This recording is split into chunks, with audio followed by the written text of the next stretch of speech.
and welcome to Quarter Update. I'm Kailey. And I'm Miles. Here's everything that's been happening on campus and off. A human mission to Mars may be just around the corner, and Northwestern researchers are providing their expertise on how to overcome the physical and psychological challenges of living in a cold, desolate, uninhabitable place. Their first trial, a week at Plex. Last week, 4,500 COVID tests were stolen from the storage room in Plex. The suspects were able to sneak the test past the airtight security system. A 19-year-old watching soccer on his phone. Those guys are always watching soccer. Yeah. The official suspects have not been named, but luckily we have our own inside connection to the investigation. Please welcome Northwestern resident detective, J.B. Pretty Boy Wittenthorpe. Pleasure to be here, boys. Heard you boys were looking for an inside scoop on the recent happenings. Yes, we were.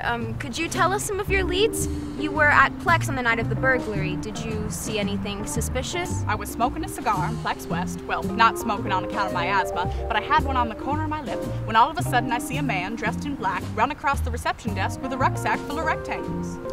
Did you see enough to give a visual description? No, I was rather focused on the shapely dame in the corner. Her eyes spelled disaster. She was completely hysterical in the way that dames generally are. But anyway, I was trying to goose her gander, but I was losing my clams because someone outside kept shouting, "Hey, get these 4,500 rapid COVID tests into the truck before anyone sees." Did you go after them? Well, yes, I did manage to acquire her home address, so I may call on her in the future. But she was sneaky coy about giving it to me. It took me a whole 4 hours to procure it from her. No, did you go after the COVID tests? Oh, no idea what happened to those, old sport. As I said, I was rather preoccupied, but as soon as I find out, you'll be the first to know. Well, you should probably let the university officials know. Anyway, I should be off. The hunches don't follow themselves. Well, thanks for joining us, Detective. Anytime, dear boy. Anytime.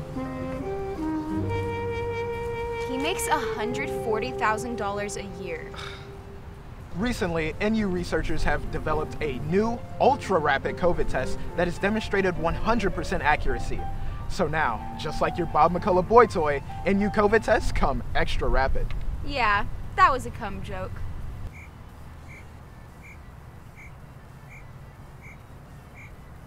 The Milkshake Machine at Franz has been broken for about a week now. Sources confirm that this has resulted in a crucial shortage of boys being brought to the yard.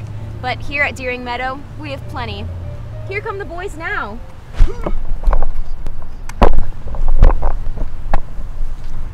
You know, maybe we don't actually need them. You may have a point. Recently, 2 frats on campus have been accused of drugging multiple women and still haven't been shut down. This is absolutely ridiculous. Why does Greek life get this type of immunity?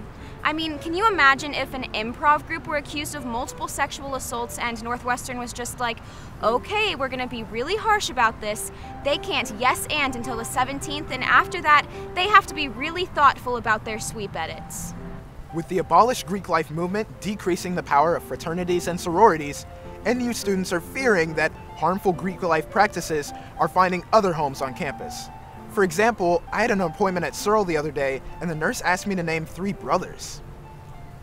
In October, a communications student was mauled to death by a grizzly bear while participating in an episode of NU Survivor. Okay, that didn't happen, but did any of you actually watch it and can prove me wrong? Yeah, didn't think so.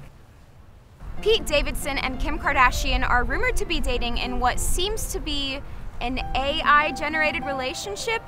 Honestly, I just think some scientists handed a robot 300 copies of Us Weekly to see what would happen, and now we have to listen to an 18-track Kanye album called Staten Island Bitch.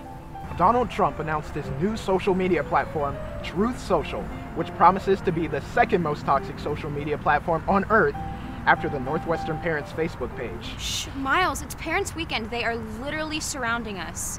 Be careful what you say. You don't want to get on their bad side. There's another toxic social media platform. These days, Yik Yak is all the rage. People are constantly yakking about everything and everybody. Everyone's always arguing about what's the best yak they've seen, but for me, the best yak I've seen was by far the yak on the dance floor at A&O Blowout. You know, I actually heard that local therapists were losing business because of the rising popularity of Yik Yak. You know, it makes sense. It's so much easier to talk about how horny and frustrated you are when it's anonymous, or so I've heard. Yeah, I mean, they tell you if you don't have anything nice to say, don't say anything at all, but does that actually count when nobody knows that I'm the one saying it?